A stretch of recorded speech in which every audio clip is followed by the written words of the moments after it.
Congress బీజేపీపై charge sheet ని విడుదల చేసింది. 10 ఏళ్ల మోసం 100 ఏళ్ల విధ్వంసం అంటూ పోస్టర్ ని రిలీజ్ చేశారు. 10 ఏళ్లుగా తెలంగాణకు బీజేపీ చేసిందేమీ లేదో ఉన్నారు డిప్యూటీ సీఎం భట్టి విక్రమార్క. ఈ కార్యక్రమంలో సీఎం రేవంత్ రెడ్డి కూడా పాల్గొన్నారు.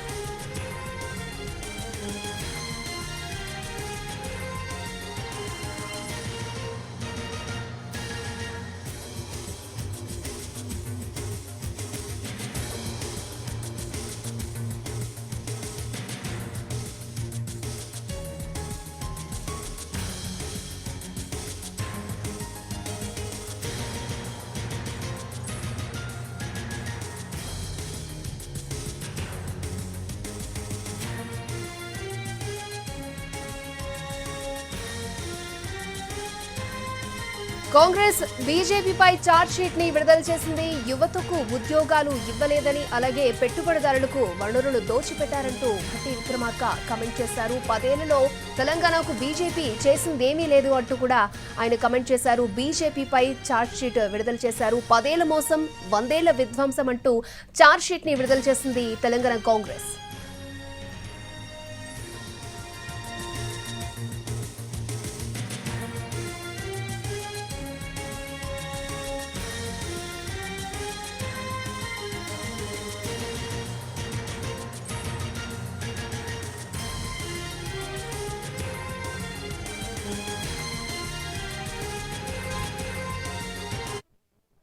కాంగ్రెస్ కమిటీ ఆధ్వర్యంలో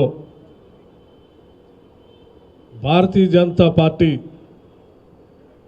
శ్రీ నరేంద్ర మోడీ గారి నాయకత్వంలో ఈ దేశ ప్రజల్ని ఏ విధంగా మోసం చేస్తూ ఉందో, గత 10 ఏళ్లుగా ఏ రకంగా మోసం చేసిందో, రాబోయే రోజుల్లో కూడా మోసపూరితమైనటువంటి హామీలు ఇచ్చి ఓట్లు పొందడం కోసం ఏ రకంగా ప్రయత్నం చేస్తూ ఉందో, వాటన్నిటికీ సంబంధించి రాష్ట్ర కాంగ్రెస్ కమిటీ నాయకత్వంలో ఒక ఛార్జ్ షీట్ని ఈరోజు రిలీజ్ చేయటం జరిగింది.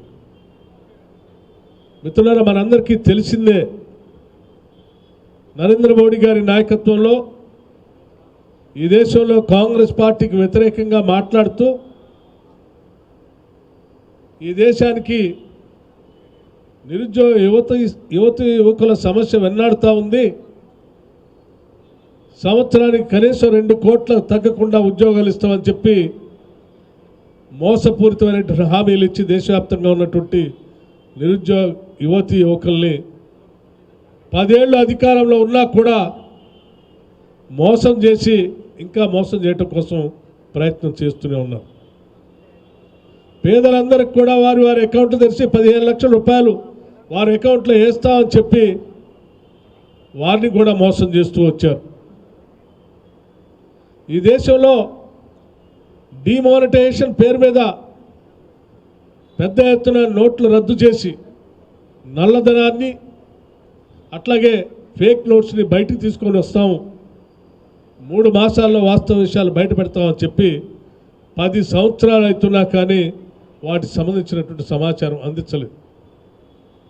మనందరికీ తెలిసిందే, కాంగ్రెస్ పార్టీకి సంబంధించిన యువ నాయకుడు రాహుల్ గాంధీ గారు భారతీయ జనతా పార్టీకి వ్యతిరేకంగా శ్రీ నరేంద్ర మోడీ గారు తన సంబంధించినటువంటి సన్నిహిత మిత్రులు క్రోనీ క్యాపిటలిస్ట్కి ఈ దేశ సంపదని, దేశ వనరుల్ని ఏ రకంగా దోచిపెడతా ఉన్నారో, కన్యాకుమారి నుంచి కాశ్మీర్ వరకు పాదయాత్ర చేసి ఈ దేశానికి